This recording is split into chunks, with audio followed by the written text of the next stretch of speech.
Olá, boa noite. Eu sou William Galvão e começa agora o Jornal da Justiça desta sexta-feira, 28 de julho.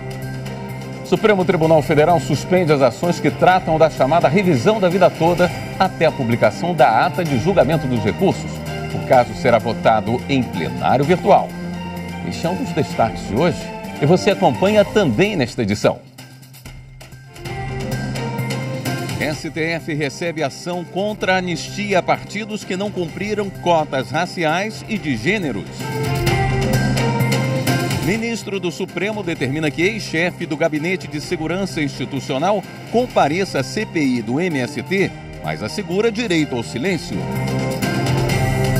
E ainda, Justiça do Distrito Federal condena ex-governador José Roberto Arruda à perda dos direitos políticos por 12 anos.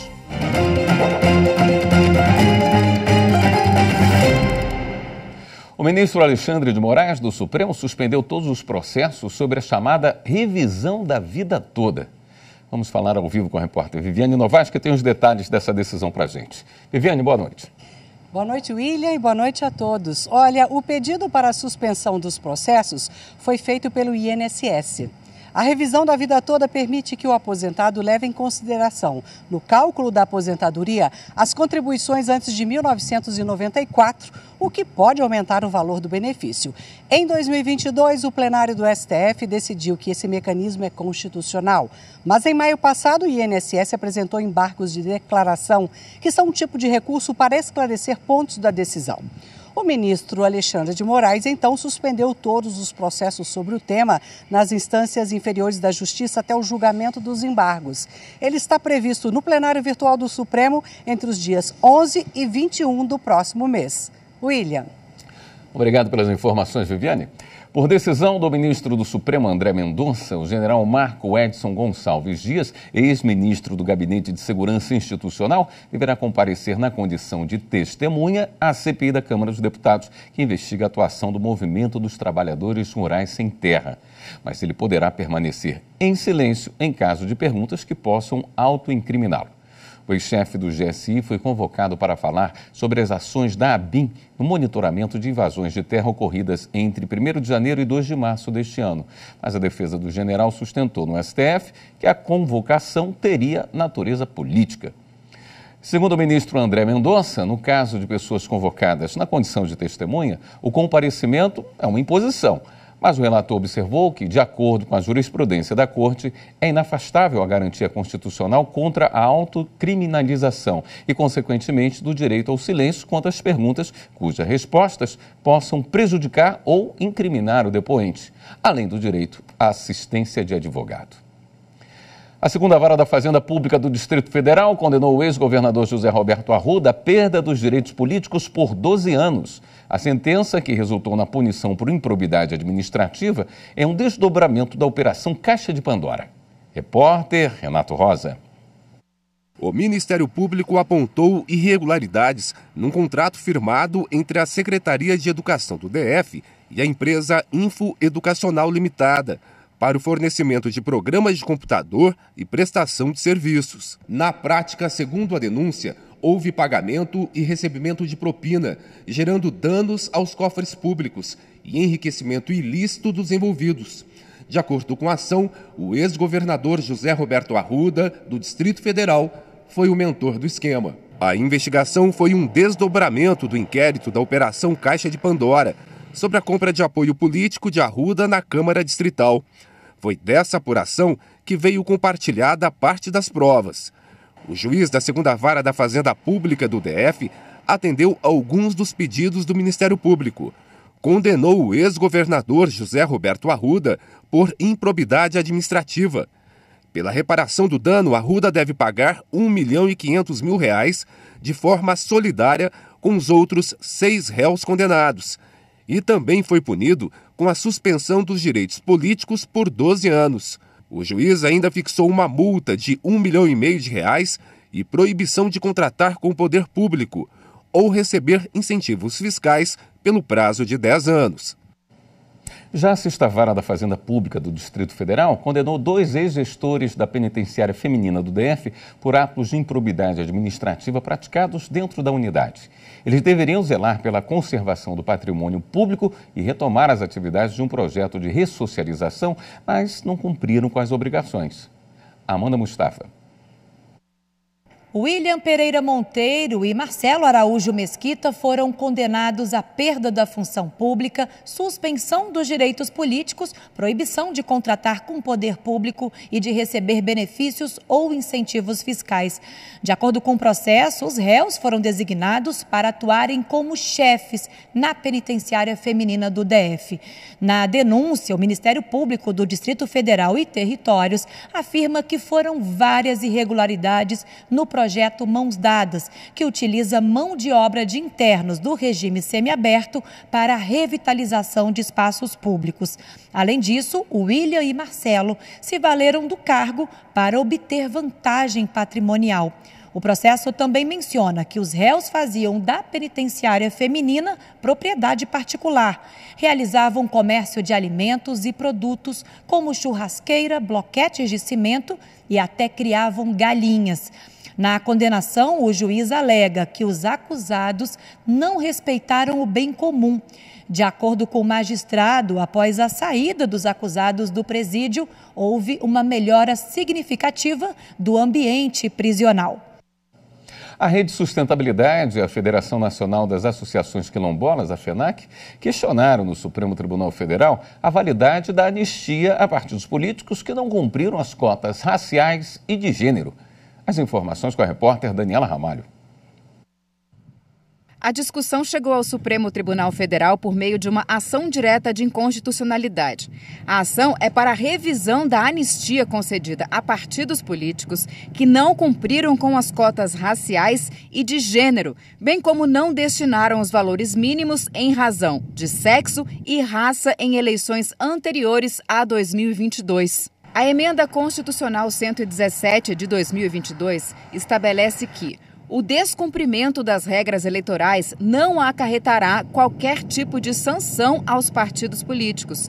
Isso inclui a não obrigatoriedade de devolver valores, aplicação de multas ou suspensão do fundo partidário referentes às eleições anteriores à promulgação da emenda constitucional. Na ação, alega-se que a concessão de tutela de urgência justifica-se não apenas pela sensibilidade, mas visto que, no ano próximo de 2024, serão realizadas eleições municipais em pleito evidentemente pulverizado, dentro de mais de 5.000 municípios, em que os potenciais candidatos e candidatas que atendam aos critérios de gênero e raça seguem à deriva quanto à efetivação do seu direito de participação qualificado. A deliberação final sobre o tema só vai acontecer depois do término das férias coletivas do Supremo Tribunal Federal, que é dia 31 de julho. A presidente do STF, ministra Rosa Weber, avaliou o caso e concluiu que não há urgência que justifique a intervenção da presidência durante o plantão judicial.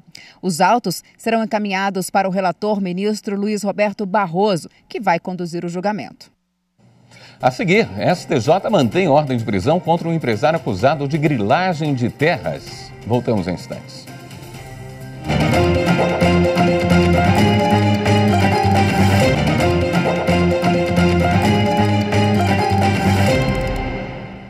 A presidente do Superior Tribunal de Justiça, a ministra Maria Tereza de Assis Moura, manteve a ordem de prisão contra um empresário acusado de grilagem de terras no interior de Goiás. Kátia Gomes. O empresário é apontado como líder de uma suposta associação criminosa formada por advogados e agentes públicos e empresariais com o objetivo de se apropriar de terrenos públicos e privados no interior goiano por meio de ameaças e documentos falsificados. No habeas corpus impetrado no STJ quando o empresário estava foragido, a defesa pediu a revogação da ordem de prisão preventiva. Isso porque, entre outras razões, a medida se basearia em prova ilícita obtida por interceptação telefônica. Ao denegar o habeas corpus, a ministra Maria Tereza de Assis Moura afirmou que o pedido não pode ser acolhido pelo STJ, pois as questões levantadas pela defesa não foram ainda examinadas no mérito pelo Tribunal de Justiça de Goiás. Para a presidente do STJ, a ordem de prisão preventiva apresentou elementos concretos que indicam risco à instrução criminal, como a transcrição de interceptação telefônica em que o empresário teria tentado induzir vereadores do município goiano de Formosa para intervirem em seu favor nas investigações. E o STJ suspendeu a decisão que impedia a contratação emergencial de entidade para administrar um hospital em Salvador. O repórter Paulo Mondego traz os detalhes. A decisão por suspender os efeitos da decisão liminar até o trânsito em julgado é da presidente do STJ, ministra Maria Tereza de Assis Moura. O estado da Bahia lançou a contratação emergencial com dispensa de licitação, na qual a Fundação ABM de Pesquisa e Extensão na área da saúde foi selecionada para assumir a gestão do Hospital Espanhol. Porém, o Instituto Nacional de Tecnologia e Saúde, desclassificado, alegou irregularidades no procedimento, obtendo liminar no Tribunal de Justiça da Bahia para suspender a contratação. A ministra Maria Tereza de Assis Moura, ao conceder a suspensão dessa liminar ao Estado baiano, verificou que a saúde pública em crise emergencial deve ser priorizada e eventuais erros, desvios e abusos deverão ser apurados oportunamente. Para celebrar o Dia Nacional de Prevenção e Segurança no Trabalho, juízes gestores do programa Trabalho Seguro, do TRT da 10ª Região, visitaram o canteiro de obras para falar sobre prevenção de acidentes e doenças ocupacionais. Veja como foi o encontro na reportagem de Luana Carvalho. Acidentes de trabalho matam ao menos uma pessoa a cada 3 horas e 47 minutos no Brasil. O número diz respeito apenas a empregos formais. Homens de 18 a 24 anos e mulheres de 30 a 34 anos são as principais vítimas. Esses dados são do Observatório de Segurança e Saúde no Trabalho. Em 2020, foram registrados 446.881 acidentes de trabalho. Já em 2021, o número subiu 37%, alcançando a marca de 612.920 notificações. Com foco em reduzir esse número, o Grupo de Trabalho Interinstitucional 10, o Getrim 10, realizou uma ação educacional neste canteiro de obras em Brasília. O grupo é formado por diversas entidades do Distrito Federal e coordenado pelos juízes gestores do programa Trabalho Seguro. O Getrim formula políticas e iniciativas que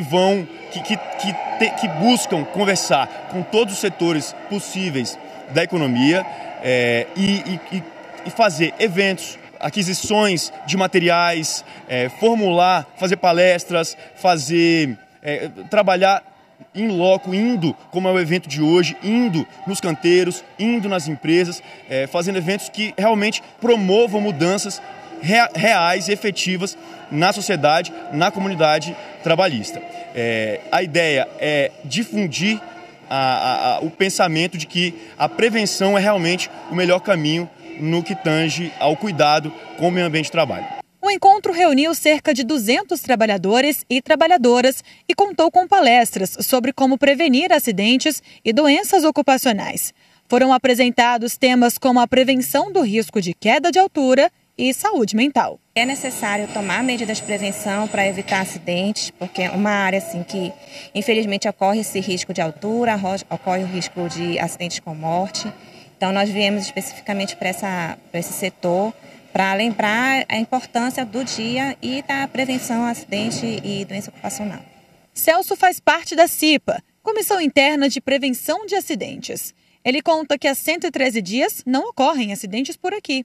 Para contribuir com a redução desses números, ele fica bem atento ao uso dos equipamentos de segurança. Luva, óculos, máscara, bota, cinto, os IPI correto, tudo, todos os IPI. Esses IPI, qualquer segurança para a gente.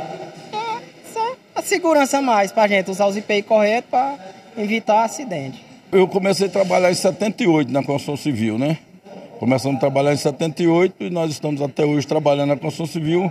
Tivemos períodos difíceis, né, que nós não tínhamos os EPIs, nós não tínhamos a proteção coletiva. Era muito difícil para trabalhar na construção civil. Hoje nós já temos, as empresas já nos ajudam, dando-nos todos os EPIs, né, que são cinto de segurança, são óculos de segurança, protetor auricular, capacete com jugular, né, que tudo nos ajuda a proteger bota, né, com biqueira de aço, né, que nos ajuda a proteger tanto os pés como as mãos também, com a luva, com todos os EPIs, né. Então isso vem nos ajudar. E as proteções coletivas, a maioria são nós que fazemos mesmo, né. Nós preparamos as proteções coletivas para evitar acidente no coletivo da obra.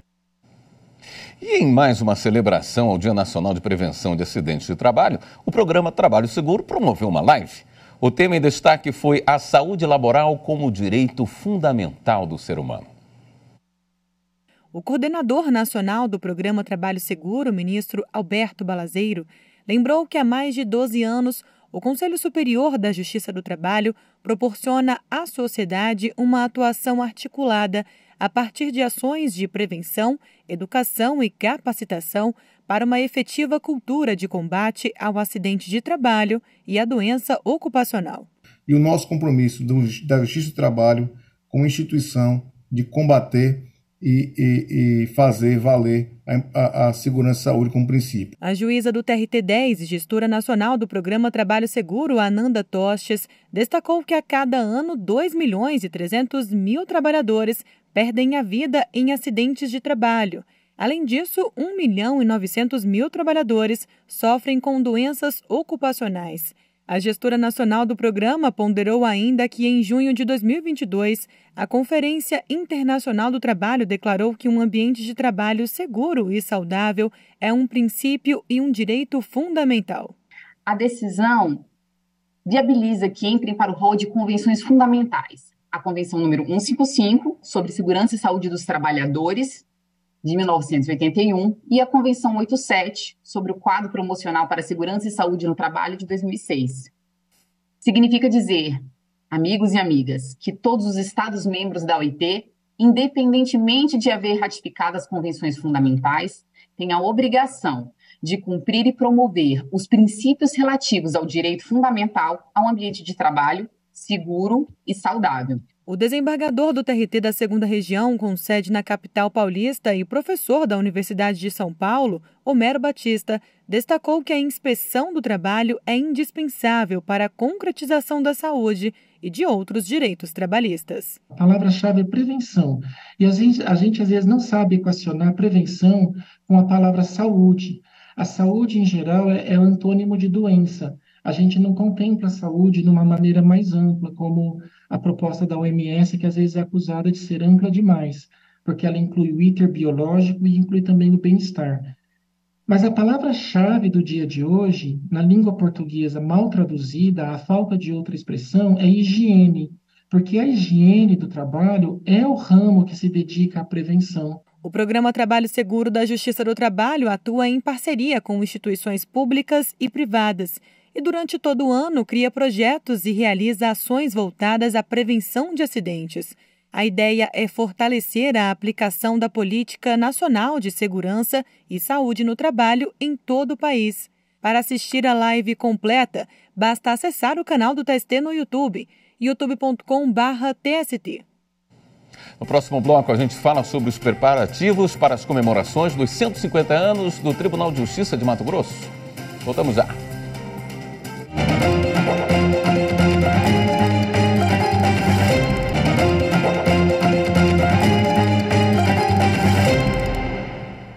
O Tribunal de Justiça de Mato Grosso se prepara para celebrar 150 anos de história. E a repórter Eli Cristina Azevedo conta como estão os preparativos para essa data.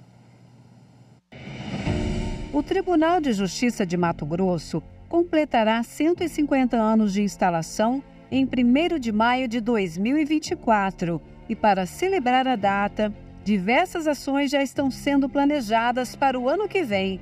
Para isso, foi criada, por meio da portaria número 541/2023, a Comissão de Gestão de Memória do Poder Judiciário, composta por servidores e magistrados. A Comissão de Gestão de Memória, em parceria com as coordenadorias administrativa e de comunicação, tem demandado diversas ações para a comemoração do 60º do Tribunal de Justiça em 1º de maio de 2024. Já está sendo elaborado, feita pesquisa para a montagem de um livro com todas as informações, né, desse período nosso aí dos 150 anos e principalmente aquilo mais que nós podemos fazer que o Poder Judiciário ainda tem, que ainda quer fazer em prol da sociedade.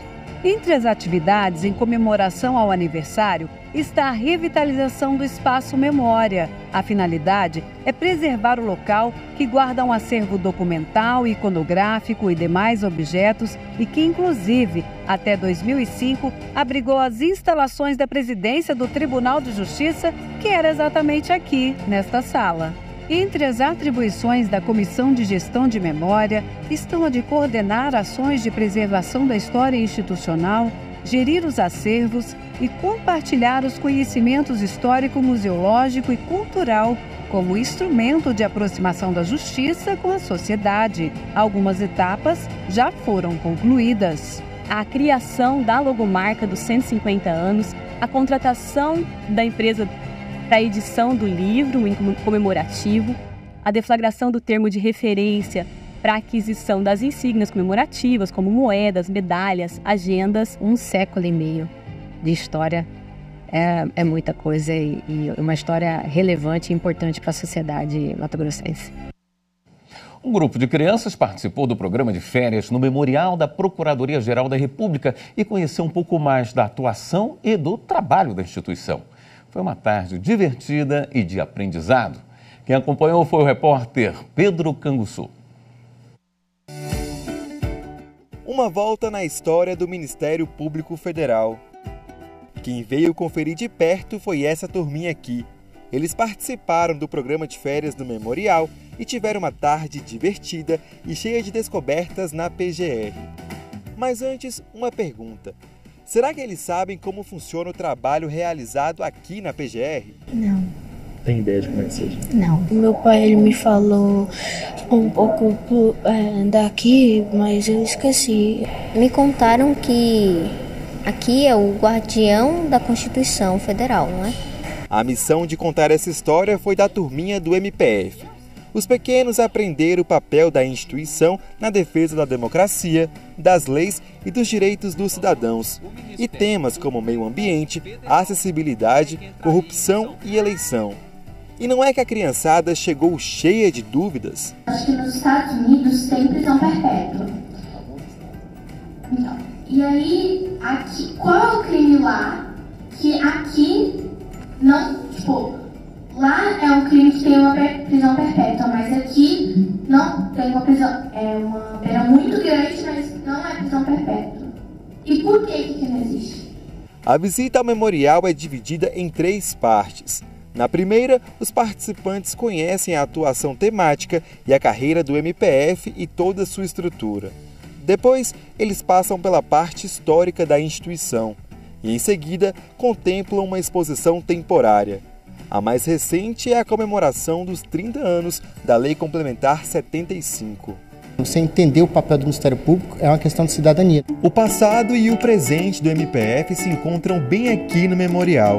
O cenário é ideal para contar o legado de gerações passadas e o trabalho ativo dos servidores que atuam na proteção dos direitos da sociedade. O memorial ele traz um pouco da história do Ministério Público que muita gente não conhece. Por exemplo, uma história que é muito interessante para quem é do Ministério Público e para quem é de fora também, mas principalmente para quem é de dentro do Ministério Público, é o caso do escândalo da mandioca, né, que envolve a corrupção, que um procurador da República infelizmente foi assassinado por atuar contra a corrupção. E você sabia que também pode participar dessa experiência? É só comparecer à PGR. As visitas acontecem de segunda a sexta-feira, de 1h até às 5h da tarde. Se a visita for em grupo, é necessário fazer o agendamento pelo e-mail pgr@memorialmpf.mpf.mp.br. Eu gostei demais. A parte que mais me chamou a atenção é que eu não sabia o que era corrupção, aí eu aprendi. Eu aprendi muito sobre os nossos direitos humanos. O Jornal da Justiça fica por aqui. Um ótimo fim de semana para você. Até segunda.